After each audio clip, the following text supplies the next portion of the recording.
My name is Rob Daly. I'm the executive director of the foundation that puts on camp. You mostly hear from me when you get emails. They almost always come from me, but they also come from Kelsey, who's next door to me in my screen. And I'll let her speak here in a second. But I just wanted to welcome everyone to another one of our parent support sessions. We call them Hope-mongering because that's the idea, is that we're all going through the same. I'm a parent of a kid with type 1.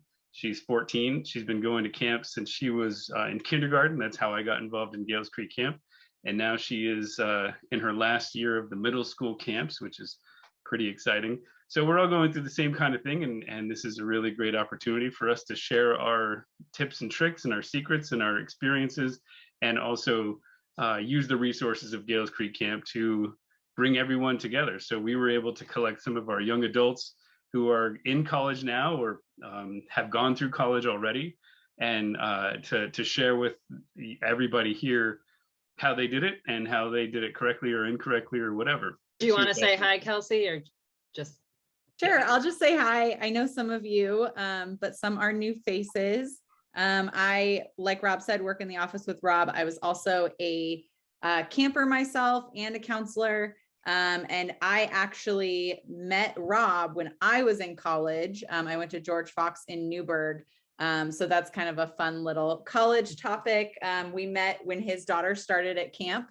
And it's just so cool how the camp community becomes, your community outside of camp, because I was off at school and Rob and his family were just down the street. So I got to hang out with his daughter quite a bit. And, but yeah. So I am so excited to have the young adults here to talk about this.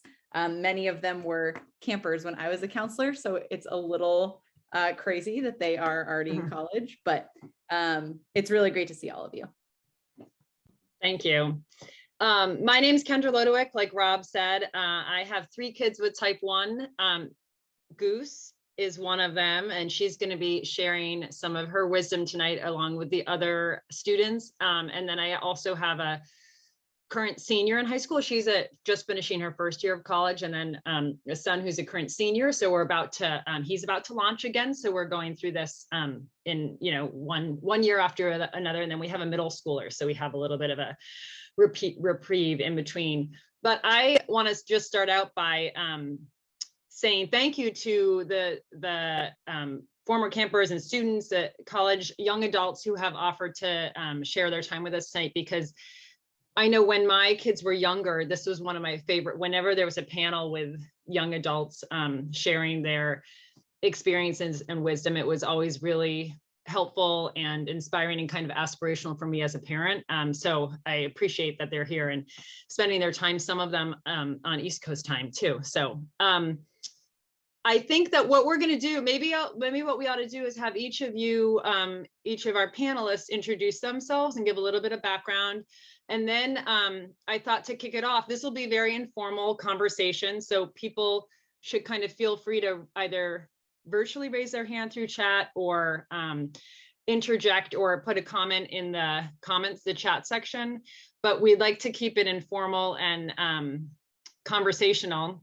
So maybe when you introduce yourselves, you can tell us a little bit about your backgrounds, and also maybe what were some of the key questions or concerns you had as you were about to make the transition into college, just to kind of like start the conversation going. So I'm gonna pass it to Goose, and then she can pass it on to the other panelists afterwards.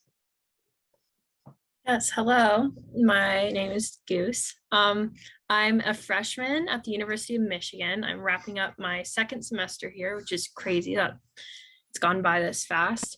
I'm 19 years old. I've been a camper. I started camp when I was 6 years old because I was diagnosed when I was 5, and I've been going ever since. I worked as a CIT member last summer, and I'm going to be a counselor this summer. So I've been involved with camp for a while now.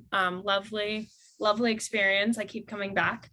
And I guess something that was on my mind was, I would say, having the support in those, peaks and I guess those valleys of motivation where, you have a high blood sugar, been high for like 4 hours and you just feel completely awful and you don't have anyone there to change your site or, refill your cannula or things like that, that I kind of always relied and depended on my family for in those moments. So that was something that was a little bit worrisome for me and that I had to adjust to.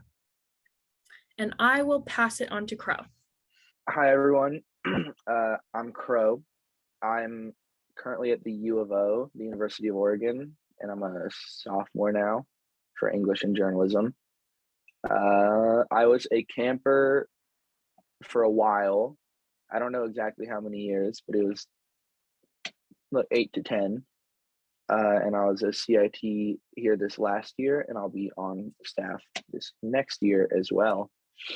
The main thing I think that I still kind of struggle with is anything having to do with insurance or supply companies. Like I'm a 20-year-old grown adult, and it would still be a struggle to define what a copay is. So anything in that realm still is a question for me. Yeah. Not unfamiliar to any of us older adults either. We've been doing it for years. Okay. Bubbles. I jotted some notes down because I am forgetful sometimes. So that's why I'm going to be looking down. But so I was on staff at GCC for 2 years. I met Rob when I was in college. I've been diagnosed with type 1 diabetes for 5 years, and I was diagnosed my first year of college. I graduated from Portland State University in 2019 with a degree in psychology, and I was president of the College Diabetes Network chapter at PSU. Currently, I'm a medical scribe, and I also do diabetes research, and I mentioned that because it's also related to CDN. Happy to chat about that as well. If folks are interested. And then a question that I have had when I was in college is how to be more connected with people on campus.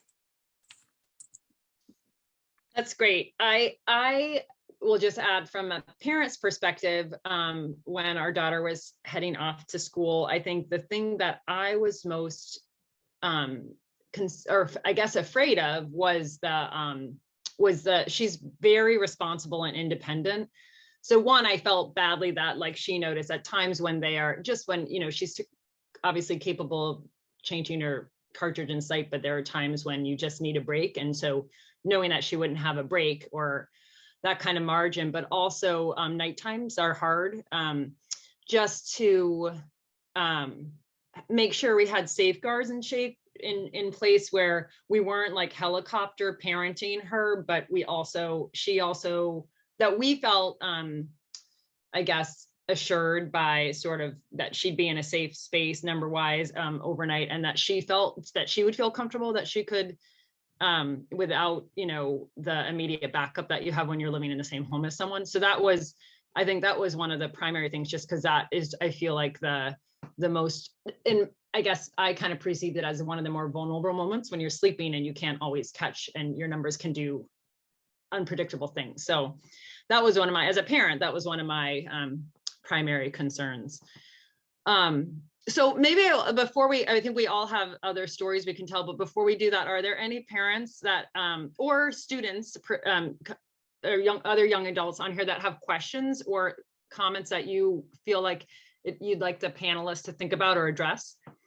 So I was just wondering, my name's Julie, mom to Emerson. Emerson was diagnosed with type 1 when she was 11, 2016, so 5 years ago. So my question is, in college, how connected are they with the type 1 community? And how important is that in their, kind of quest at college? I'm happy to talk about that because I also had, the same question when I was in college. I was diagnosed in college and I wanted to see, if there were people out there like me that I could talk to, learn about their experiences too. And so that's how I found the College Diabetes Network. They have chapters all across the country, and it's, run by people with diabetes. And if there isn't one like on your campus, you have the option to start a chapter on their website, and they're really easy to reach. And it's a pretty straightforward process. When I was at PSU, like the chapter had just barely started, so I kind of helped to like bring it up and running. But it's definitely like there's a space for college students with type 1 diabetes there. So Yeah, and I would say I'm like part of my Michigan's chapter of SDA, or that's what we call it, Student Diabetes Association here. But that's kind of like the more formal setting, I would say. There's also a ton of informal ways to connect.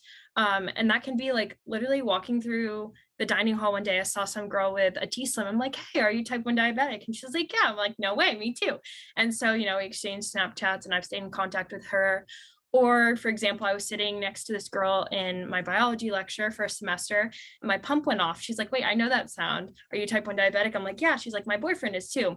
And so I met them later. And so there's definitely a lot of ways to connect. And I'm definitely someone who's more comfortable with sharing that part of me. I know not everybody is, but I feel like through that, I've been able to connect and share with people. And obviously the associations are also great kind of hubs or centers for people with type 1. And you can also kind of meet people through those people. So I think there's definitely a range or variety of different ways you can connect. The other thing I'd say about the College Diabetes Network, as a little shout out to them, is they are a really great resource for parents as well. And so they have a lot of downloadable like PFD resources online that are really helpful for the transition. Some of them relate to kind of like when you're first on campus, how to access, you know, the Office for Students with Disabilities, so you can set up whatever kinds of accommodations that you may need, because those are also, it's not the same as a 504 plan, but it's transferable. You do have they do have rights in the university setting. So they have documents that provide guidance on that, and also just sort of like tips for navigating that transition. So tips for parents and students to be thinking about in terms of like, how will you develop your kind of agreement over, you know, when we will be checking in or letting things ride, and coming up with some sort of common, like mutual expectations around that. And that was really helpful. So, and they have also documents that like we printed one out and posted it in Maeve's room about like how to use the glucagon, or what a low blood sugar, like things to share with the roommates who her roommate didn't have any experience with type 1. As well as a parents of children in the College Diabetes Network. So it's like just the parents of kids who are connected through that way. And that's been useful too, parents have often said, hey, my daughter or son is going to X school. Does anyone have a student there? So they might be able to connect. So another sort of informal way to make some connections, especially prior to students attending, so that they have some, you know, some touch points in place when they first get there. Yeah, hi, thank you. My name is Liza and this is Dave, and our daughter Harper, who isn't on the call today, is going to be going to college next year and was a camper for a long time.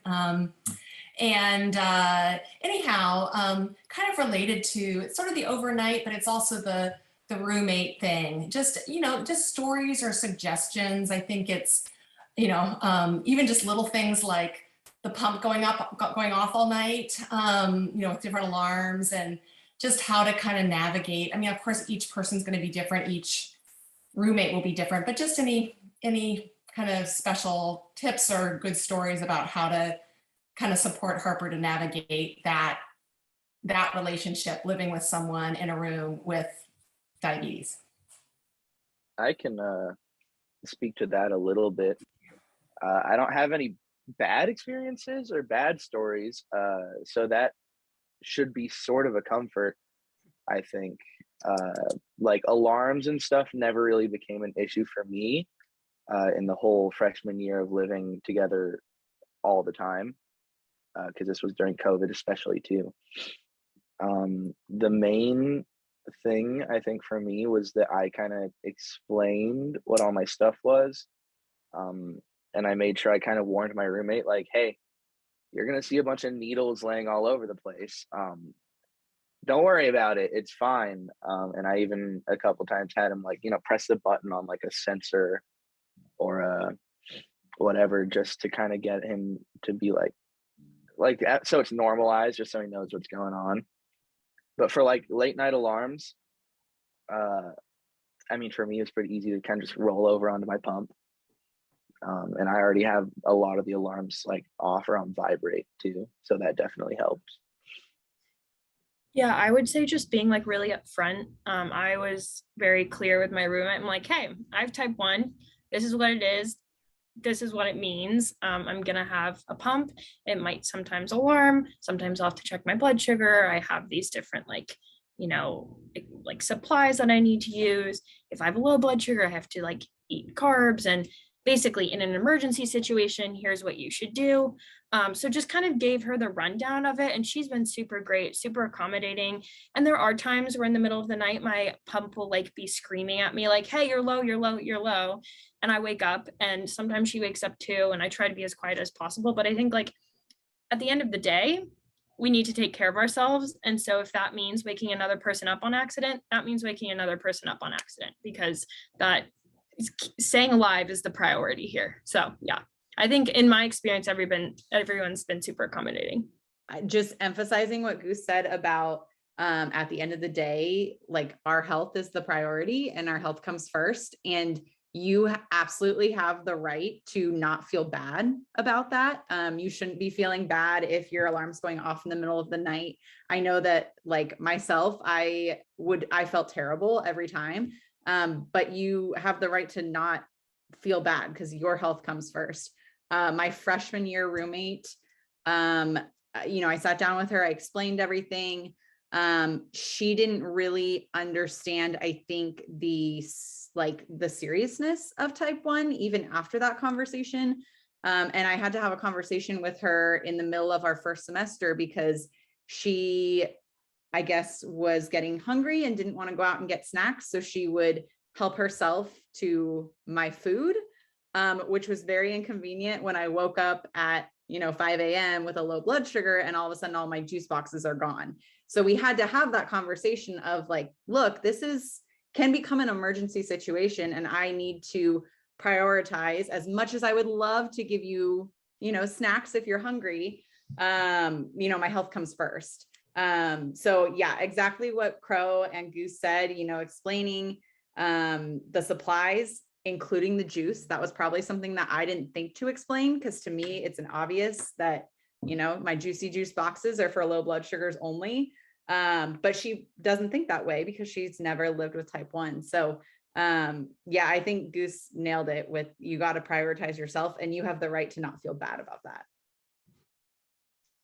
The other thing I'd say, that when we were kind of figuring out what the process would look like was, I was surprised that there wasn't like, I thought, oh, well, maybe the RA in our hall will be the person who could be responsible for like giving glucagon if needed, but they won't take on that responsibility. So it's really like, it's sort of like 911, or you talk to your roommate, and your roommate is willing to do it. It's like the university, at least in our experience, and I've heard this is similar at others, doesn't like sanction RAs or staff to provide that service. So she did share it with, and luckily there are some glucagons now that are so much easier to administer that you don't need to actually be trained in it in order to do it. And I mean, knock on wood, Goose has not needed that, but that was one thing that was a little bit of a surprise to me, that there wouldn't be like someone like that we could call in those emergency situations that was really proximate to Maeve. So there are a couple lessons I'd say that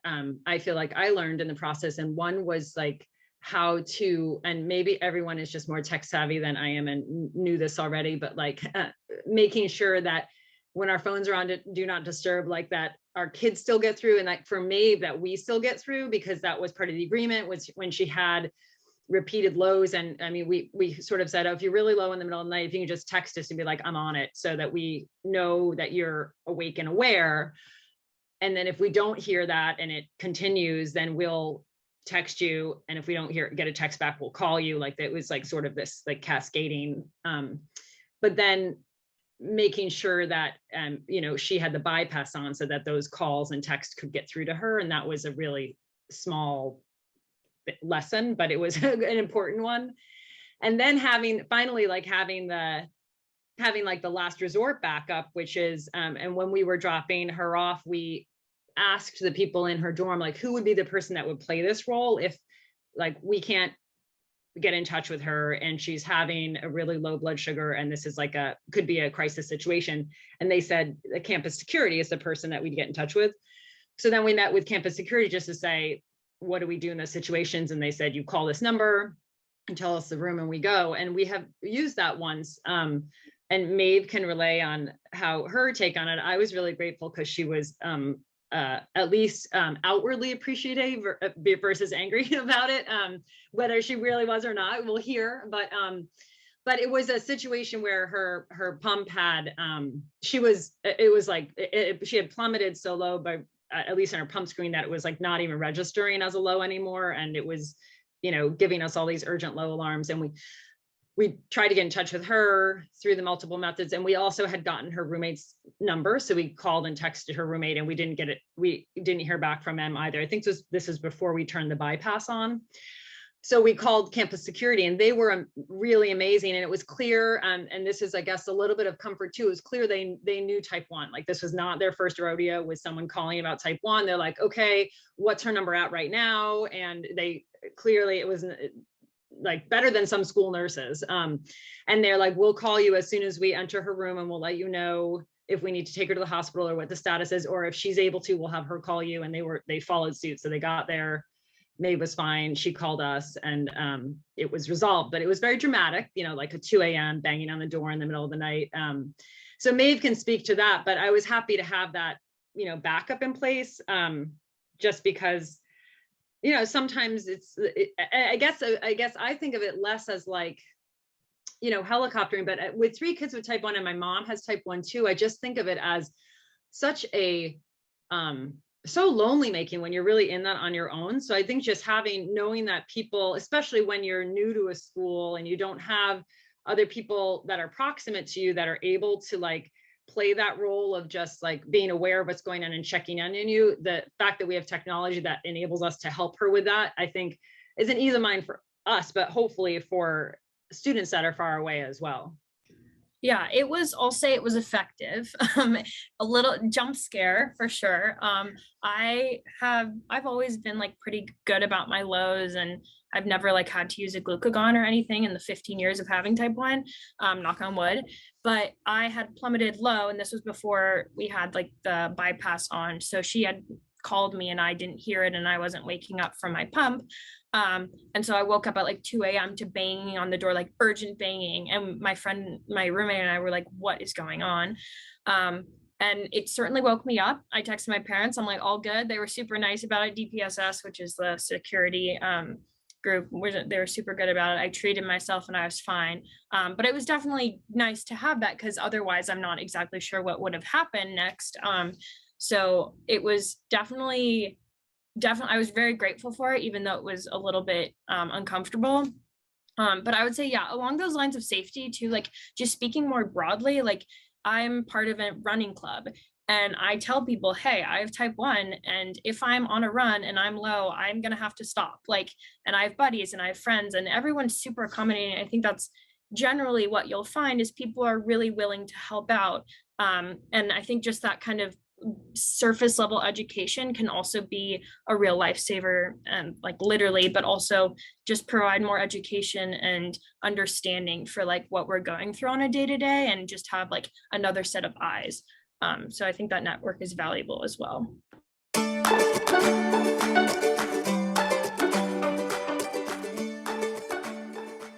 don't think my mom tracks my blood sugar through Dexcom or anything like that.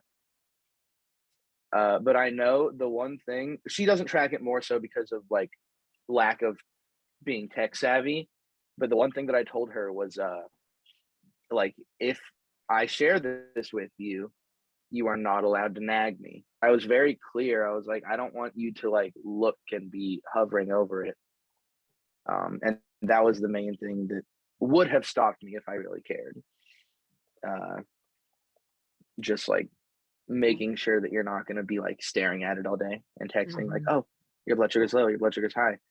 Because at least for me, I'm really independent about managing my blood sugar. So that would just get annoying and obnoxious really quickly. Yeah, I'm totally in agreement on that. I think like what's important is like establishing a clear set of boundaries. Like my parents follow me, but it's not like every time I have a high blood sugar, they're like, oh, you want it? Or like every time when they're like, oh, you're drinking a juice box or whatever, like that would be so annoying. There are so many alarms and beeps and everything that I'm like, I could not handle that. So I think just being clear with like we established a certain thing of like, if I'm low in the middle of the night repeatedly, like my mom said, and it's not changing and they haven't received a text, that's when they can text me. Or if I've been high for a really long time and it's still not coming down and I haven't said anything like, oh, I need to change my site or whatever, then they can text me. But the kind of normal day-to-day highs and lows like that, that's something I can take care of. I know how to take care of, and it's like, you know, independent. So I would say just be really clear about like what you would be using it for, and just be in communication about that. And also your intentions of like your reasons why you want to follow it. And I, you know, obviously I don't have a college age student and with type 1 diabetes, but I work with middle schoolers. And one of the things that I really think is helpful is having that conversation and giving your child say in it, right? Letting them help set those limits and having it come and truly coming to it with an open mind of like, all right, let's work this out. Not necessarily think of it as like a negotiation, like you're trying to buy a used car and you're trying to get the best deal, but I'm coming to it with, we have to find a place where we both feel safe, and where we both, not only both feel safe, but you don't feel like I'm hovering over you, like Crow was saying, and I don't feel like I'm totally left in the dark and struggling with it, because that's not good for either side. So really coming at it from, we got to work together on this so that we can be successful with it and support each other. And I think, you know, a lot of times you'll be surprised at how mature sometimes our young people can be when they're treated like they're mature. So that would just kind of be my kind of middle school teacher perspective of it as well. I guess the other thing I'd say is that I feel like, first of all, maybe it's a consequence of having 3 kids with type 1, that like there is no way we're going to follow her trends closely and be like, this is what I noticed. You know, what we really are using it for is kind of that stopgap. Like, and I guess I try to think of it, and I think the students here should validate this or not, is like, I think type 1 just unloads a real mental burden on people that we don't really acknowledge. And so I think of it as not that, so part of it is, yes, like especially the nighttime sessions where like, I want her to stay safe. It's going to make me feel more comfortable if I know we've come to an agreement where we both feel like we're optimizing the chances for staying safe. That feels right. But I also, I guess, in the lead up for her leaving for school and her brother Asher leaving for school, I'm trying to think of like, they're out on their own.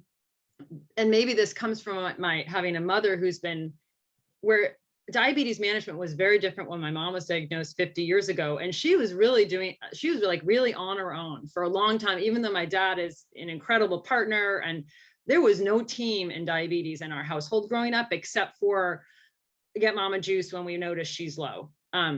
But everything else was on her own. And I guess now being a parent to kids with type 1, I see how much effort it takes. And I guess it's part of my interest in sharing some of the burden so that people don't have to just go it alone. Of course, our kids, most of everyone on here probably could likely handle it independently very well on their own, because they're all capable, they're responsible, but they don't need to do that all on their own. And I guess I'm hopeful that if you can figure out ways to support them that relieve some of the burden, maybe there'll be less burnout over time, or maybe it will be less of a burden for them to carry by themselves. So I think I guess part of my strategizing around what kind of supports when they leave for school is what are the things we can do from afar that help alleviate it? And that's the things like if she's high for several hours, which rarely happens. And the one time I think of recently where it happened is because she was literally on a session where she couldn't like excuse herself to change her site. She knows if I'm high for several hours, my site's probably not working. She knows to change it. But it's just those little check-ins. Or if she's had a lot of lows, being like, hey, do you want to troubleshoot any changes we might want to make to your pump settings because you've been going low a lot? And it's not like I've noticed this pattern, but it's kind of like, do you want help in thinking about this? Because there's so many variables that go into all those different pump settings. So just trying to, I guess, be part of the support team from afar as much as you can versus tracking it for the sake of tracking it. I want to say this is like kind of a separate topic, but you mentioned it. Pump settings. I used to be really scared to like change my pump settings, or not scared, but I was like, oh, I'd only do it when I went to the doctor. Or if my mom was like, oh, the doctor called and said this. But I've figured that like, since I'm on my own and I see the doctor like once a year, twice a year, I'm very capable of like changing my pump settings and setting that up. This is just like a very off tangent thing, but like troubleshooting like every part of your diabetes kind of comes back to you once you leave, and there's like more little moving parts and different things than you kind of realize. In case other people have this question, especially for kids who go to school far away, I think there are families who handle this really differently, and some families set up like a prescription and the supplies going directly to their student at school, wherever that is, and they get their insulin directly from a local pharmacy. And then other families still have the supplies kind of coming through the home address, and they send a big shipment with when the kid leaves, and then they replenish at fall break or whatever it is, or winter break. And so it still is kind of centralized at home. And I think both of them work, but I guess there are pros and cons to both options. For my mom and I, because I'm in Eugene, Oregon, she's in Coos Bay, Oregon, so it's like 2 hours. So she just has all my supplies still go to her, and then every, like 3 months, when I get new supplies, I just get like a big box or two, and just toss them somewhere in my room. And we're always meeting somewhere in that time range, whether for holidays or breaks or whatnot. So that's worked really well for us, but everything still goes home. So I mean, if I like need it quickly, there have been times that I like ran out or almost ran out, and she had to interrupt her schedule, and I had to find time in mine to kind of meet. We drove and met in Florence to meet in the middle, and then get some supplies that will last until the next time we get a big shipment. It looks like Emerson asked in the chat if anyone applied and got or just applied for type 1 scholarship money, which is a great question. And I'm eager to hear what some of the panelists have to say, because when I was going to college, they had like a few out there, and I tried to research it pretty well, because you would think that would be a very niche thing to be able to apply for. And there weren't a ton. I will go ahead and drop a link in the chat of a pretty well compiled list of available scholarships that are specifically for type 1. There is one that is always floating around every year, and it's for a type 1 tennis player. So if that happens to be your niche, then you should definitely apply for that scholarship, because I see it every year and I never know anyone to send it to. But I'll drop that link in the chat. And if you panelists have any experience with that, I'd love to hear it. Yeah, so I applied for the Beyond Type 1 scholarship. They are really great about streamlining their process. I've applied for other scholarships too that aren't diabetes related, and man, oh man, did they make it difficult. But Beyond Type 1 is a great resource. They have basically it's one application and they have a bunch of different scholarships available. I think they range from like, I want to say 1,000 to 5,000. So nothing like 20,000 or anything, but definitely all those, you know, smaller price tags definitely make a mark. And I really appreciated it. I think you had to do like 2 essays, like one longer one and one like 300-word one, and fill out a form. And then you sent that in. And that's for, I believe, mostly for high schoolers, seniors going into college. But there are a lot of other resources and lists of applications and scholarships for kids who are either in high school or in college already. Some of those are more broad, so they're not like super specific to type 1. They're just like chronic health conditions or, you know, a medical condition. And so type 1 obviously fits under that umbrella, but you will be competing against more people.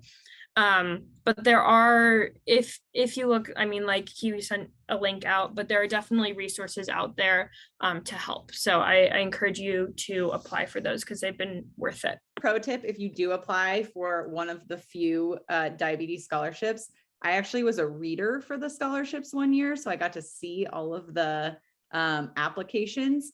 Be sure to talk about who you are as a person, not just your diabetes, because those scholarships, everyone that applies has diabetes.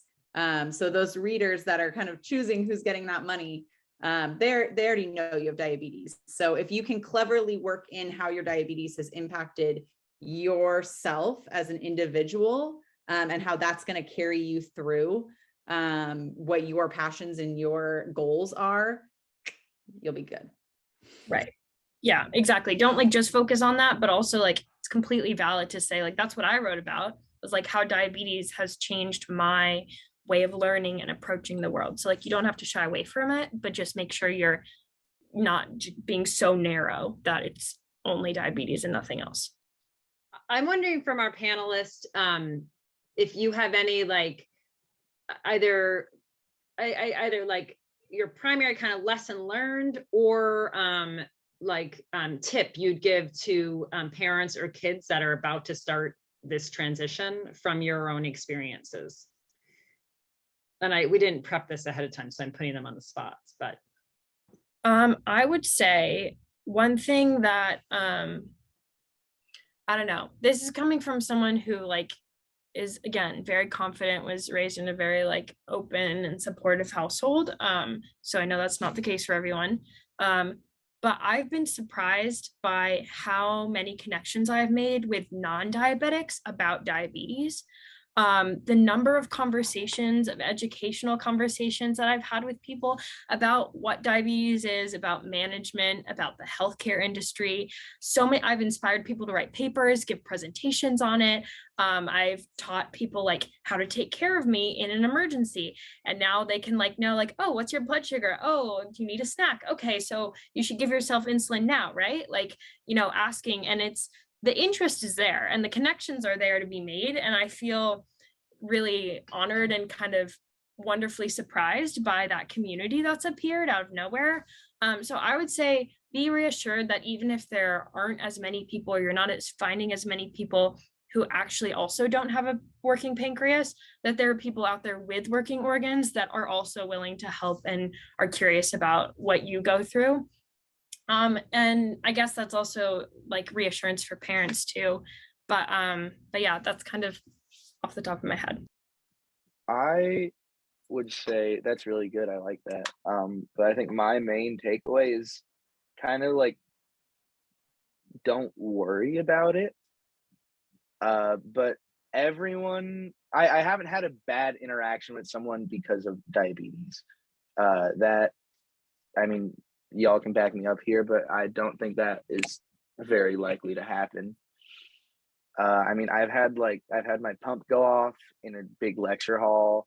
I've dropped my pump repeatedly and loudly in big lecture halls. I've had to explain to people like my diabetes, and besides like the occasional like iPod joke, I mean, everything's been positive. People have been concerned, appropriately concerned.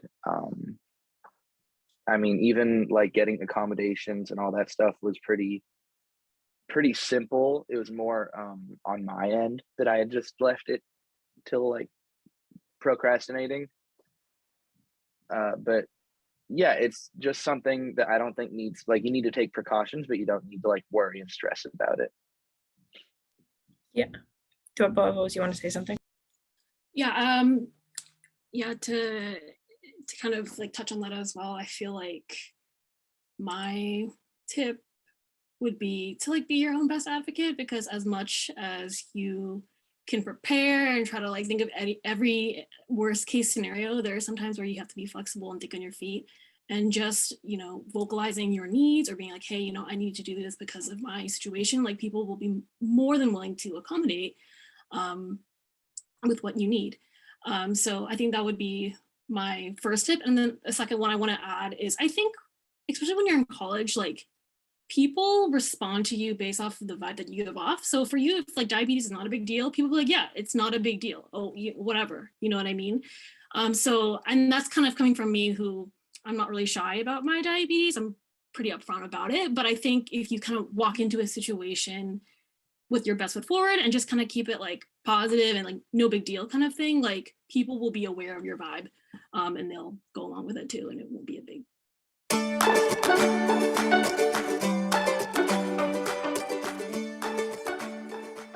I absolutely tell my professors about it. We do have this platform called Accommodate. I met with one of the advisors for that at the beginning of this year, and that's how you like send all your accommodations. So I met with a person, they wrote them all down. And then every semester it automatically sends them to, or, you know, I have to press a button, but then it will automatically send them to all my professors. So they know in that formal way they have a register of it. But I also, after all the lectures and discussions, I go up to them. I'm like, hey, my name's Maeve. I have type 1 diabetes. So if you ever hear me like beeping in class or whatever, this is what it is. And that's just like a way to familiarize. I've had no bad experiences. Everybody has been super accommodating and really helpful and tried to work with me. So I think that's been, and like, I'm at a huge school, so I think that says something too. But yeah, I've had really great experiences. And just, I want to say one thing about Crow's perspective don't worry about it. I mean, like, there have been so many people with type 1 who have gone through college, made it through, succeeded and survived and are thriving. So obviously there's going to be ups and downs and struggles, but also like, you know, just like people might be worried about, oh my gosh, what are we going to do when they get into high school? You know, students are thriving in high school as well. So it will just be more of the same. And I know it's a bigger step because it's a transition, but people have been doing it for ages, and we will not be the first nor the last. So.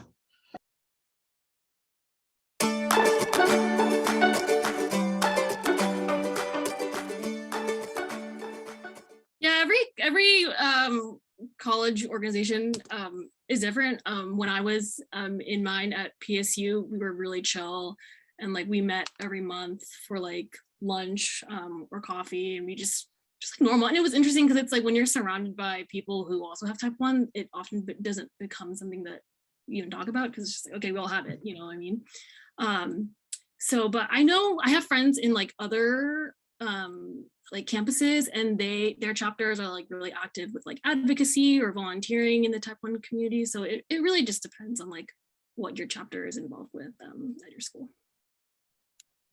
So with the U of O's, what is it? It's Ducks with Diabetes through the College Diabetes Network. I've only made it out to a couple of events, and they're kind of like recuperating from COVID, which made it really difficult for clubs, especially clubs of immunocompromised people. But the couple that I've like been to or heard of, I mean, one, we just went and sat at a building on campus and ate pizza and talked and hung out. And then like, I got an email from them. I couldn't go to this one, but they were just gathering somewhere and then going to a softball game and watching the softball game. So like she said, it's really, it's really chill from my understanding. And the only time we really even talked about diabetes, besides like very relevant things, was in our introduction. It was like, oh, how long have you had diabetes? And I know through them, there's also some opportunities for like volunteer work or mentoring. I think it's messed up right now because of COVID still. But I know before they were doing things where they would have the option to go meet with different volunteer organizations or like clubs or kids schools, what have you, with diabetes, and just do like an event like pumpkin carving or things like that. So it's really, the diabetes isn't like a central focal point of the diabetes clubs.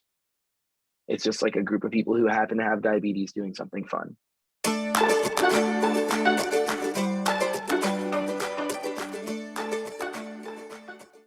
I can talk about that, I guess. Yeah. So the College Diabetes Network also has a lot of great examples of this, and you can also honestly just look it up on the internet for suggestions.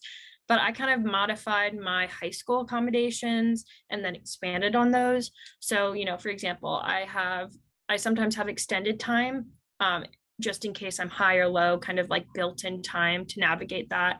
I'm allowed to have my pump in class. I'm allowed to have a tester in class. I'm allowed to check my phone for Dexcom. I'm allowed to have snacks in class, and be able to eat those, especially like that's important with COVID. And those are kind of some of the things off the top of my head. I'm allowed to carry a glucagon with me. But just some of those like basic things have been like helpful. I've used the extended time because it's built in. And once I was low during exam, so I ate a snack, but I've never really had to like use them. Like I've never had any issues or any resistance to my having any accommodations. But yeah, those are just, I'd say, like build off of high school. And yeah, I would use the College Diabetes Network as a resource for sure. And if I can just add, Goose, you should verify this, but I think that like the formal accommodations that you do through whatever system is in place at the school is important, but like she said, like making connections with your professors is also critical. There was one moment where she inadvertently gave herself the units of, like, instead of entering 15 carbs, she entered 15 units. And so it was like, then once that's done, it's done. And so she knew, and it was the time she had a bio exam, and she knew she was going to need to be like attending to herself over the next 2 hours to keep her blood sugar stable, because she had all this insulin in her system. And so you, Goose, you can relay how you interact with your professor, but that was really helpful. I accidentally gave myself too much insulin for lunch, and I had an exam right after. And so I emailed my professor. We had already, I had introduced myself at the beginning of class. She had me on her accommodation sheet. And I said, hey, this is what just happened. I'm going to be needing to monitor myself and devoting attention to that. And I don't think I'll be able to perform my best on the exam right now. Is there a later date that I can take the exam, or how can we make this work? And she was super wonderful about it. She's like, I totally understand. You take care of yourself. Let me know if you need anything. There's, we can reschedule it for Friday if that works for you. So, there, again, I've had lovely experiences. I know that's not always the case, but this is just in my experience, like even with something like moving an exam last minute, literally 10 minutes before the exam, she was still really wonderful. So yeah, as for my accommodations, I don't think mine are as in depth, so I was focused on a couple like really specific ones. My main ones were just like flexibility with attendance. A lot of classes will have like mandatory attendance, but sometimes I get home, eat lunch, and then don't do enough insulin, or do too much insulin, or somehow mess up the little calculations that I have to do to stay alive, and then I'm just like feeling awful in bed. So a couple of times, even before I had my official accommodations, I was able to just like shoot an email to my professor and be like, hey, I don't think I can move right now. How can I stay caught up? Or, whatever it is. And in my experience, they've all been really good about that. And then my only other accommodations I can think of off the top of my head are like the test taking. You can, extended time or rescheduling, and then the food and drink, which a lot of the time also, even if you fumble and you don't get your accommodations lined up immediately, like you probably should, as I didn't, you can usually just send an email or talk to your professor, and a lot of the time, as long as it's not happening like every class, A lot of the time they'll be like, oh yeah, like I don't want you dying in my class. And they'll kind of just like work with you. Like some schools give people with type 1 like spaces, like sort of the accessible rooms that have more space. So you have a lot of supplies and you have extra room, because you know, like square footage is really tight in dorms, and they enable them to have larger rooms that have more storage space. That was not the case where at University of Michigan, at least, but I know I've heard it is the case in other places. So it's worth investigating with the school what that school offers, because it will vary. I was gonna say there's also just, if it's individual how each person's going to be affected and how you're going to need to have accommodations in school. But like, as far as I've heard or experienced, there's a long list of accommodations that you could possibly have. And if you have even a slight justification for it, they'll usually be able to get it to you. Especially if you're like good with your doctor and you can get them to like write you a letter that's like, oh, my student needs this, then they'll just toss it right into your accommodations, and it's super easy. Even if you never use it, you can just have it just in case. I know that we're at about wrap time, so Rob, I'm gonna pass it back off to you, but I thank you again for the panelists for participating. And I feel like the three kind of themes I heard over the night was like, one, don't worry, it's going to be okay. And two, communication. Like communication is really key, whether it's with friends, new acquaintances, professors, and also like College IB's network resources for this transition are pretty invaluable, and they're really informative. So I feel like those are three good takeaways that I was hearing. I feel like we could go on with this conversation, and it could last. And I know we will do this one again. Actually, it was so valuable, and there are so many more questions that we didn't get to from our previous conversations or from your inquiries. So we'll do it again. But we really appreciate everyone being here. Especially appreciate our three panelists being here, and Kendra, who's volunteered to be our host. It's just these are amazing conversations.